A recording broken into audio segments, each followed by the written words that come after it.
Kayak ada suara, demi Allah, demi Rasulullah, kayak orang gitu. 3 langsung ya gue denger. Kalau di dalam rumah ini ada sebuah aktivitas yang tidak terlihat. Mungkin penghuni di sini mungkin bisa gerakin benda. Oh, tahu sih.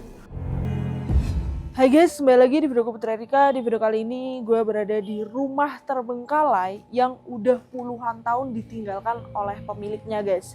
Tapi di video kali ini agak sedikit berbeda karena gue melakukan penelusurannya. Gue akan eksplor ke dalam rumah ini di sore hari pas jam 5 sore. Jadi kalau biasanya gue melakukan eksplor itu di malam hari, yang kali ini sedikit berbeda. Kita di sore hari pas masih terang supaya apa? Kalian bisa melihat rumah ini dengan jelas. Dan bosen juga gak sih kalau setiap upload itu selalu malam hari? Jadi sekali-sekali gue mau coba di sore hari pas keadaan masih terang. Ya walaupun kalau keadaan masih terang itu energi dari mereka yang tidak terlihat itu tidak begitu kuat, tapi nggak apa-apa, kita tetap akan melakukan eksplor di dalam. Kemungkinan kita di dalam sampai habis maghrib, dan kira-kira apa yang akan terjadi kalian harus nonton video ini sampai akhir. Nah, rumah ini sudah kosong kurang lebih 20 tahun. Dan katanya guys, beberapa kali rumah ini tuh mau dijual tapi nggak pernah laku sampai sekarang. Pasti pembelinya itu nggak cocok dengan auranya, dengan rumahnya. Dan ada pembeli yang udah dilihatkan sosok mereka di kamar mandi. Nah, kira-kira di mana? Nanti kita langsung aja masuk ke dalam. Aneh juga ya, katanya ini udah dijual dengan harga yang sangat murah tapi nggak ada yang beli karena terkenal dengan keangkarannya. Dan fun fact juga, pemilik dari rumah ini itu tidak pernah datang ke rumah ini lagi. Jadi ya udah dipasrahin aja sama bapak penjaganya. Nah, bapak penjaganya itu yang memiliki banyak-banyak cerita dan juga sejarah tentang rumah ini. Tapi sangat disayangkan bapaknya lagi nggak di sini. Tadi dia berhalangan hadir. Jadi ya udah nggak apa-apa. Kita langsung aja masuk ke dalam. Nanti gue akan ceritakan lebih jelas dan lebih detailnya lagi. Dulunya rumah ini ditempati oleh satu keluarga yang tidak harmonis dan berakhir meninggal dunia katanya diguna-guna sama seseorang. Kita nggak tahu itu benar atau enggak, tapi itu cerita langsung dari penjaga dari rumah ini. Oke, langsung aja kita masuk ke dalam. Mungkin kalian penasaran di dalam ada apa aja, dan nanti gue akan menceritakan suatu cerita horor di tempat horor. Jadi kalian harus tungguin video-videonya. Let's go. Tadi tim gue udah ada yang masuk untuk mengecek apakah aman, ada hewan atau enggak. Jadi ini udah dibuka. Nah, pintunya tuh seperti ini guys.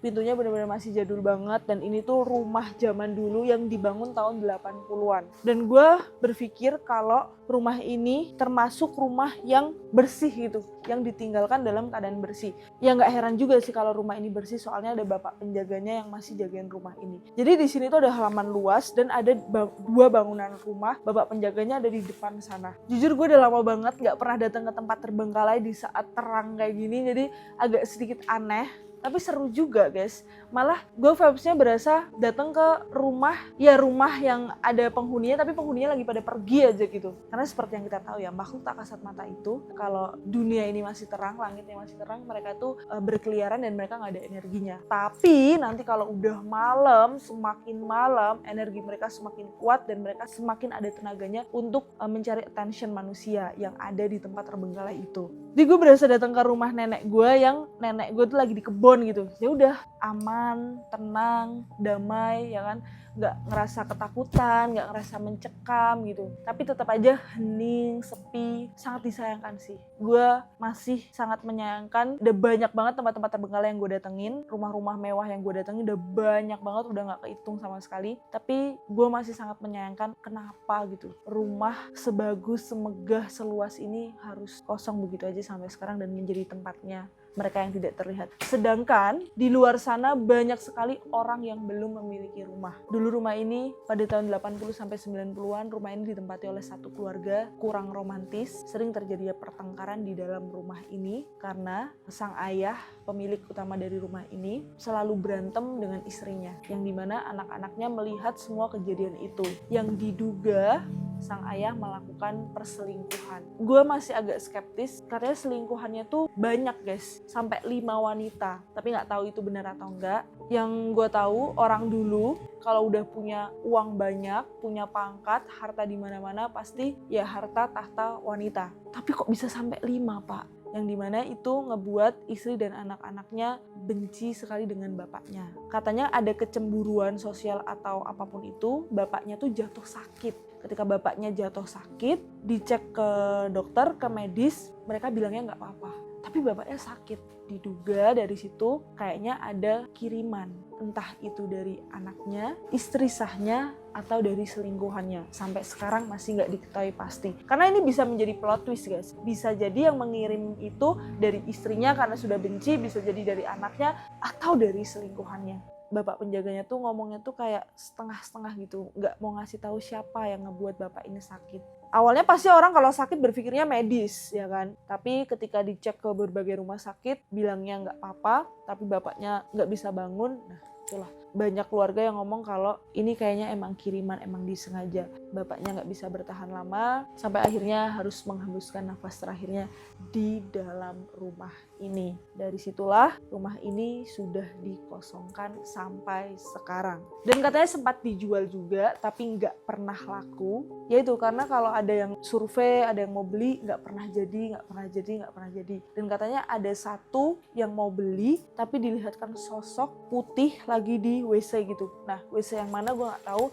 nanti kita langsung aja cek ke dalam. Tapi kalau dari penglihatan gue nih, kayaknya yang ini ya kamar mandinya, atau yang ini. Gue gak tahu yang mana. Gue berasa di rumah tukang pijet tau. Nenek-nenek gitu. Nah rumahnya tuh kayak gini guys. Oke, yang pertama mau gue masukin adalah kamar utamanya. Tapi sebelum masuk ke kamar utamanya, gue salvok di sini guys. Di sini masih ada perintilan-perintilan peninggalan dari pemilik rumah ini. Gak tahu ini kayak alat bermain gak sih, karambol gak sih? Terus kayak bernuansa-nuansa Jepang gitu gak sih guys? Let's go, kita ke kamar pertamanya dari rumah ini.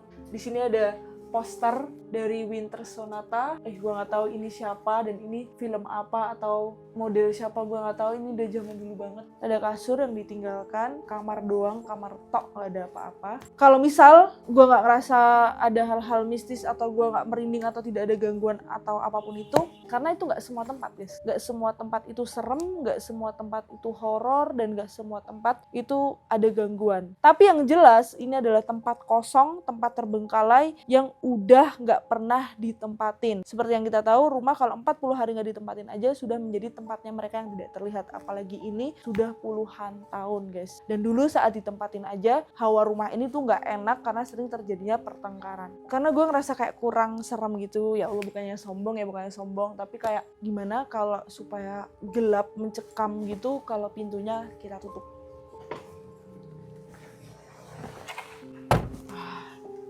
Jadi biar nggak bisa keluar gitu kalau kita ketakutan. Nggak sampai ketakutan sih. Gue dari tadi ngomong rasanya biasa aja, tapi kan we never know kalau habis ini terjadi sesuatu atau interaksi atau apapun. Gue sejauh ini kalau ke tempat kosong itu pasti dengernya suara atau benda jatuh atau apa. Dan gue percaya itu adalah mereka karena mereka mencari perhatian gue gitu loh guys. Nah tugas kita sebagai manusia adalah tidak usah takut. Ya walaupun in deep down itu ada rasa takut, itu sangat wajar dan itu manusiawi sekali. Oke, yang kedua gue mau explore ke dalam sini. Ya kan, gue ngomong kayak rumah tukang pijet karena bener-bener kamar tok sama kasur gitu loh. Isinya tuh kasur tok. Nih kayak antrian pijet patah tulang, pijet apa gitu, pijet bayi. Yang pertama masuk itu Rafli ya guys, untuk mengecek situasi dan kondisi aman atau tidaknya. Setelah itu baru gue dan kameramen masuk. Nah pas gue masuk, itu yang menyita perhatian pertama gue itu malah ke yang ini, ruangan tengah ini guys. Gak tahu, kayak mata gue tuh langsung tertuju ke situ. Biasanya kalau gue langsung tertuju ke satu sudut atau ke satu ruangan, pasti ada sesuatu gitu, hawanya gak enak atau apapun itu. Dan ini udah mau maghrib ya, perpindahan langit dari terang ke gelap. Nah ini, oh wow, beda sekali ya sama kamar-kamar yang gue masukin tadi, 2 kamar itu. Ini beda banget. Salvo ke ini juga lagi, kipas jumbo woy. Ini gak enak banget. Ini bentar, kita kesini dulu aja.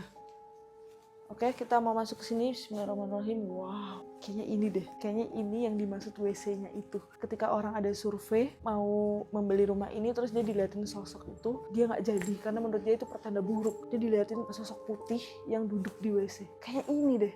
Ini Iya. lokasinya. Iya, Orangnya dilihatin gimana? di sini. Lewat sini. Iya. Iya. Ada pembatasnya gitu ya? Iya.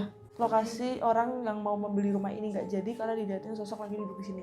Jadi posisinya dia tuh ada di sini. Gue reka ulang ya. Ini gue berdasarkan cerita dari bapak penjaganya ya. Jadi dia tuh lagi lihat-lihat gini, langsung gini kayak gitu.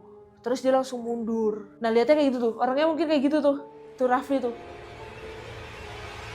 Ditanya kenapa nggak jawab pas udah Kabur ya? langsung kabur, pas di depan baru ngomong, pas dicek lagi sama bapaknya ya nggak ada. Ada beberapa malam yang di rumah ini tuh kayak ada penghuninya. Jadi bapak dari penjaga rumah ini tuh pun percaya kalau di dalam rumah ini ada sebuah aktivitas yang tidak terlihat. Menurut kalian gimana? Terus orangnya tiba-tiba kabur, lari, ternyata dia lihat. Kayak ada suara dari sini, Dia jatuh. dari dapur. Demi Allah, demi Rasulullah, tiba-tiba gue denger dari suara sini, dari sini gitulah, kayak orang gitu. Tapi bener ya, kayak semakin langit gelap, semakin kerasa gitu.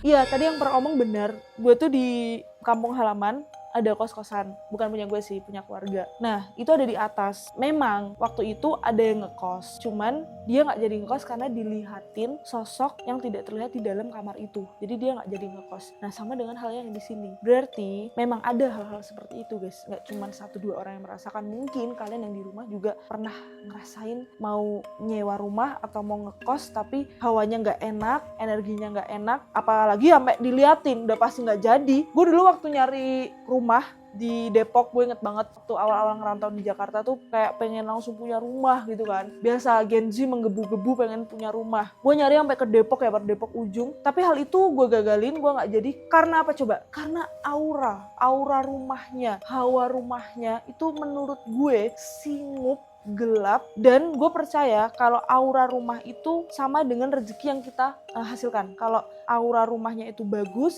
energi di rumahnya itu bagus, insya Allah kitanya juga jadi positif, kitanya juga bisa mencari rezekinya tuh jadi enak dan enteng. Ya itu kembali lagi ke kepercayaan masing-masing. Nggak tahu kenapa ruangan ini aneh. Gue kayak nggak bisa jelasin gitu, tapi ini aneh karena dalam ruangan kecil ada sudut 2 dan ada ruangan gitu kayak berasa mereka kayak ada. Sumpah ini udah maghrib. Ngerti nggak sih maksud gue? Di sini ada juga nih. Apa nih? Gue nggak tahu cara bacanya apa, tapi ini ada kata-katanya. Poster ini tidak diperjualbelikan secara gratis. Intinya dari kata-kata ini, gue percaya semua agama itu mengajarkan hal-hal baik. Baik agama Islam, Kristen, Hindu, Buddha, Konghucu, semuanya itu mengajarkan kebaikan. Kata ini hampir sama kayak di Islam. Jadi kalau kita sedekah dan kita berbuat baik ke seseorang, itu bisa menjaga kita dan menjauhi kita dari bencana. Contoh, kita uangnya pas-pasan, tapi kita sedekah. Ketika kita harusnya itu jatuh, atau harusnya kita mengalami kecelakaan, itu bisa kecegah. Itu percaya nggak percaya, tapi itu terjadi. Sama halnya dengan quotes ini. Nah, jadi buat kalian ini juga bisa jadi pengingat buat kalian yang nonton video ini bahwa tetaplah berbuat baik dan bersedekah. Tapi feeling gue juga ini tahu kayak ada keturunan Indonesia Jepang gitu, pemilik dari rumah ini. Nggak tahu dari pihak perempuan atau pihak laki-lakinya. Nah, di sini ada 2 meja makan ya. Meja makan itu adalah tempat favorit semua orang. Biasanya ngobrol di meja makan, nungguin masakan di meja makan, mau musyawarah keluarga di meja makan. Di sini juga ada wastafel, adalah meja bulat yang dimana lauk itu taruh di tengah dan meja ini bisa diputar. Di situ mungkin dulunya ada beberapa hiasan-hiasan juga dari pemilik rumah ini. Oh ini transparan guys. Jadinya kalau ada suatu hal yang lewat atau apa kelihatan sekali dan terdengar sekali ya. Lanjut ke yang ke sebelah sini. Kok serem ya? Kita pakai senter andalan karena ini semakin gelap dan semakin serem teman-teman. Wow. Kalau ini nggak ada lighting, nggak ada lampu apapun dari yang gue bawa, coba ya, 1, 2, 3. Langsung. Iya, gue denger. Masuk nggak ya? Pas lampu mati langsung. Kita semua di sini ya guys, nggak ada yang di ruangan itu. Sesuatu yang aneh gitu, dan untuk gue mau masuk ke situ tuh dari tadi kayak maju mundur, tapi ya kita harus tetap masuk sih. Gimana? Masuk nggak kira-kira teman-teman? Kalau kalian masih nonton video ini sih gue usahain untuk masuk ya. Bismillahirrahmanirrahim. Ini keramiknya udah mumbul ya semua. Rafli, lu ya? Enggak, sumpah gue nyentuh aja. Tapi Rafli di sini sih. Enggak kok, aman. Bentar ada lagi azan maghrib ya guys. Kita jeda dulu. Bismillahirrahmanirrahim. Gue berpikir ini dulunya adalah kamar utama dari pemilik rumah ini karena ada kamar mandi dalamnya dan terlihat bahwa kamar mandinya sudah sangat tidak layak sekali, beda sama yang di depan tadi. Ya kalau ini gue percaya sih, ini udah kosong 25 tahun, udah kelihatan banget. Tapi kalau depan tadi itu masih terlihat sangat bersih, berarti bapak penjaganya top, mantap, is the best. Walaupun pemiliknya udah gak pernah datang, dia tetap masih bersihin. Tapi mungkin yang bagian belakang tuh gak pernah dijamah manusia, kamar ini mungkin gak pernah dimasukin orang, jadinya kamar ini gak dibersihin guys. Terlihat juga dari keramik-keramiknya juga udah pecah-pecah semuanya. Dan ini kamar mandinya udah ada akar-akar dari atas. Nah di sini juga ada lemari ya, lemari kecil gitu. Ini ada storage, coba kita buka. Oh masih ada beberapa barang-barang, mungkin kayak pakaian-pakaian gitu. Ternyata rumahnya nggak setenang itu, nggak seperti yang gue katakan di awal tadi. Ternyata lumayan juga, mencekam juga, walaupun belum tengah malam. Ini kalau malam lebih gokil lagi. Sebelum video ini gue akhirin, gue akan melakukan sebuah challenge yang dimana ini untuk kalian juga, biar yang di rumah semakin deg-degannya semakin menjadi-jadi, biar durasinya panjang juga. Dan buat kita juga di sini untuk melatih keberanian kita dengan cahaya yang sangat minim tanpa suara, dan kita duduk di meja bundar itu. Apakah ada yang mencari attention dari mereka yang tidak terlihat? Kalian langsung aja saksikan videonya. Di sini, Bismillahirrahmanirrahim. Kita coba di sini berdiam diri, merasakan feel yang ada di dalam rumah ini. Mungkin kalian juga bisa ngerasain kalau kalian nggak banyak bicara, ngerasain energi-energi yang ada di dalam rumah ini. Kalau ada apa-apa, boleh langsung hidupin center yang udah kalian pegang masing-masing. Ini bukan kali pertama kita melakukan challenge kayak gini, so kalian harusnya sih nggak takut ya. Jangan lupa baca doa dan jangan ngelamun, tapi rasakan energi yang ada di sini. Bagi kalian yang mau interaksi, mungkin bisa gerakin benda atau enggak kasih suara. Mungkin penghuni di sini, coba dong kalian kasih suara atau enggak kalian gerakin sesuatu. Oh, Itu ular nggak sih? Awas. lu mau tawa-tawa sih. Coba buka jendelanya. Dari lu. Gue. Enggak, dari sini. Dari elu. Dari Rafli. Siapa? Ada orang? Tapi lu ngerasain suatu hal yang beda gak sih kalau pas kita diem doang gitu? Kayak mereka yang lebih kuat gitu loh. Oke guys, segitu aja videonya. Semoga kalian suka dengan videonya. Dan rumah ini menjadi rumah yang sangat berkesan juga buat gue, karena mengingatkan gue dengan beberapa kejadian-kejadian gue di masa kecil. Kayak gue ngerasa ini di rumah nenek, gue ngerasa ini di rumah tukang pijet, dan gue ngerasa kalau rumah ini tuh sebenarnya rumah yang bagus kok, yang hangat kok, cuman mungkin ada beberapa hal yang harus dibersihin dulu, ngajiin dulu atau apapun itu. Dan gue berharap semoga rumah ini, rumah sebelahnya, dan halaman sekitarnya segera bermanfaat gitu. Gue gak tahu kenapa kayak gue jadi ngeblank, jadi sedih, jadi bingung. Perasaan gue dimainin banget di sini, apalagi tadi pas diem doang gitu. So thank you buat kalian yang udah selalu nonton. Jangan lupa like, komen, share, dan subscribe. Dan buat kalian yang gak mau ketinggalan dari video-video Putri Erika, jangan lupa nyalain notifikasinya, lonceng notifikasinya. Dan semua yang terjadi di sini is real. Oke, buat kalian yang mau kirim cerita-cerita horor, pengalaman-pengalaman mistis kalian, bisa langsung aja kirim ke email.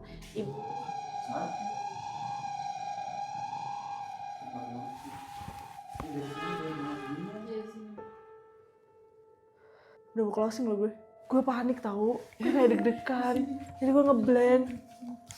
Tadi kamu dengar nggak sama? Denger tag, gue orang ngeblank takut gitu. Oke, thank you buat kalian udah nonton. Jangan lupa kirim email cerita horor kalian di email sini, nanti gue bakal bacain, dan insya Allah cerita kalian juga akan dibacain di tempat terbengkalai.